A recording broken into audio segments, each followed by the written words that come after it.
Daniel 2. Daniel interpreta o sonho de Nabucodonosor.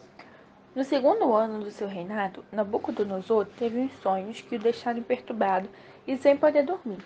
Então, o rei mandou chamar os magos, os encantadores, os feiticeiros e os cadeus, para que lhe dissessem o que ele havia sonhado. Eles vieram e se apresentaram diante do rei. Ele lhes disse: Tive um sonho e fiquei perturbado, querendo saber que sonho foi esse. Os cadeus disseram ao rei em aramaico: Que o rei vive eternamente. Conte o sonho a estes seus servos e daremos a interpretação. Mas o rei respondeu aos caldeus: Uma coisa é certa, se não me contarem o sonho e a sua interpretação, vocês serão despedaçados e as casas de vocês serão reduzidas a ruínas. Mas, se me contarem o sonho e a sua interpretação, vocês receberão de mim dádivas, prêmios e grandes honras. Portanto, conte-me o sonho e a sua interpretação. Os cadeus responderam pela segunda vez: Que o rei conte o sonho a estes seus servos e nós lhe daremos a interpretação. O rei respondeu: Bem, percebo que vocês estão querendo ganhar tempo, porque sabem que o que eu disse está resolvido. Isto é, se não me contarem o sonho, todos vocês receberão a mesma sentença. Vocês combinaram dizer palavras mentirosas e perversas na minha presença, esperando que a situação mude. Portanto, conte-me o sonho, e saberei que vocês podem me dar a interpretação. Os cadeus responderam na presença do rei: Não há nenhum mortal sobre a face da terra que possa fazer o que o rei exige. Nunca houve um rei, por maior e mais poderoso que fosse, que tenha exigido semelhante coisa de um mago, encantador ou caldeu. Isto que o rei exige é difícil, e não há ninguém que o possa revelar diante do rei, a não ser os deuses. E estes não moram entre os mortais. Ao ouvir isto, o rei ficou tão irado e furioso que mandou matar todos os sábios da Babilônia. Saiu o decreto, segundo o qual os sábios deveriam ser mortos. Foram buscar também Daniel e os seus companheiros para que fossem mortos. Então Daniel, com cautela e prudência, foi falar com Arioque, chefe da guarda do rei, que tinha saído para matar os sábios da Babilônia. Daniel perguntou a Arioque, encarregada do rei, por que esse decreto do rei é tão urgente? Então Arioque explicou o caso de Daniel. Daniel foi falar com o rei para pedir que lhe desse tempo e ele revelaria ao rei a interpretação. Então Daniel foi para casa e explicou a situação a Ananias, Misael e Azarias, seus companheiros, para que pedisse misericórdia ao Deus do céu sobre este mistério, a fim de que Daniel e os seus companheiros não fossem mortos com o resto dos sábios da Babilônia. Então o mistério foi revelado a Daniel numa visão de noite. Daniel bendisse o Deus do céu, dizendo: Bendito seja o nome de Deus, de eternidade a eternidade, porque dele é a sabedoria e o poder.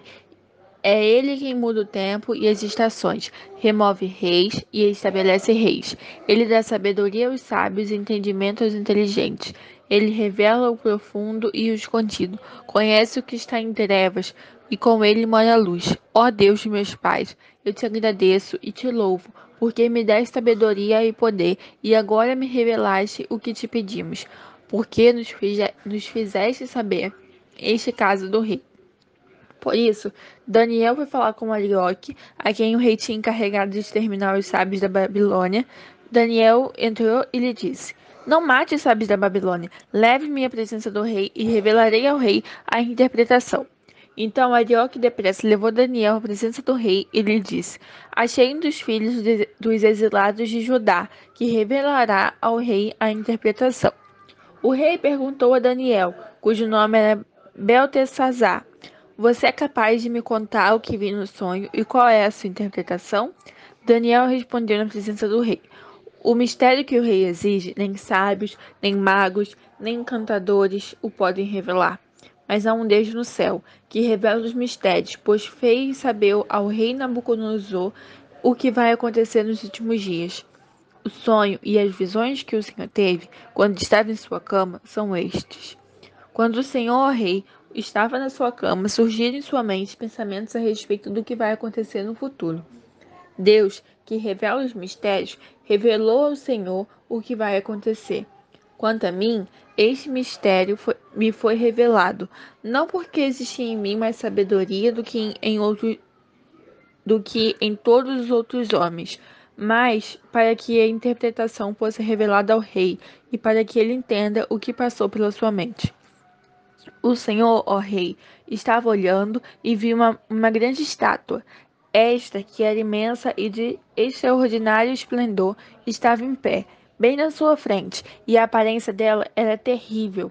A cabeça era de ouro puro, o peito e os braços eram de prata, o ventre e os quadris eram de bronze, as pernas eram de ferro, e os pés eram em parte de ferro e em parte de barro. Enquanto o Senhor estava olhando, uma pedra foi cortada sem auxílio de mãos humanas, atingiu a estátua nos pés de ferro e de barro e o despedaçou. O ferro, o barro, o bronze, a prata e o ouro foram despedaçados no mesmo instante e se fizeram como a palha das eiras no verão. O vento os levou e deles não se viu mais nenhum vestígio, mas a pedra que atingiu a estátua se tornou uma grande montanha que encheu toda a terra. Este é o sonho, e também a sua interpretação diremos ao rei. O Senhor, ó rei, que é rei de reis, a quem o Deus do céu conferiu o reino, o poder, a força e a glória, em cujas mãos foram entregues os filhos dos homens, onde quer que eles habitem, e os animais do campo e as aves do céu, para que dominassem sobre todos eles, o Senhor, ó rei, é a cabeça de ouro. Depois do Senhor, se levantará outro reino, inferior ao seu, e um terceiro reino, de bronze, que terá domínio sobre toda a terra. O quarto reino será forte como ferro, pois o ferro quebra e despedaça tudo. Como o ferro quebra todas as coisas, assim este reino fará em pedaços e destruirá todos os outros. Quanto aos pés e aos dedos dos pés que o Senhor viu, que eram em parte de barro de oleiro e em parte de ferro, isso significa que esse será um reino dividido. Contudo, haverá nele alguma coisa de firmeza do ferro, porque o Senhor viu o ferro misturado com barro. Como os dedos dos pés eram em parte de ferro e em parte de barro, assim por um lado, o reino será forte e por outro será frágil. Quanto ao ferro misturado com o barro que o Senhor viu, isso significa que procurarão se misturar por meio de casamentos, mas não se ligarão um ao outro, assim como o ferro não se mistura com o barro. Mas, nos dias desses reis, o Senhor do céu, o Deus do céu, levantará um reino que jamais será destruído e que não passará a outro povo. Esse reino despedaçará e consumirá todos esses outros reinos, mas ele mesmo subsistirá para sempre. Assim como o rei viu que do monte foi cortada uma pedra, sem auxílio de mãos humanas, e ela despedaçou o ferro, o bronze, o barro, a prata e o ouro. O grande Deus revelou ao rei o que vai acontecer no futuro. Certo é o sonho, e fiel é a sua interpretação. Então o rei Nabucodonosor se inclinou e se prostrou com o rosto em terra diante de Daniel. Ordenou que oferecessem a Daniel uma oferta de cereais e incenso. O rei disse a Daniel: Certamente o Deus que você adora é o Deus dos deuses e o Senhor dos reis. Ele é quem revela os mistérios, pois você foi capaz de revelar esse mistério. Então o rei engrandeceu Daniel e lhe deu muitos e grandes presentes. Ele o pôs como governador de toda a província de Babilônia. Também o fez chefe supremo de todos os sábios da Babilônia. A pedido de Daniel, o rei pôs Sadraque, Mesaque e Abednego como administradores da província de Babilônia, mas Daniel permaneceu na corte do rei.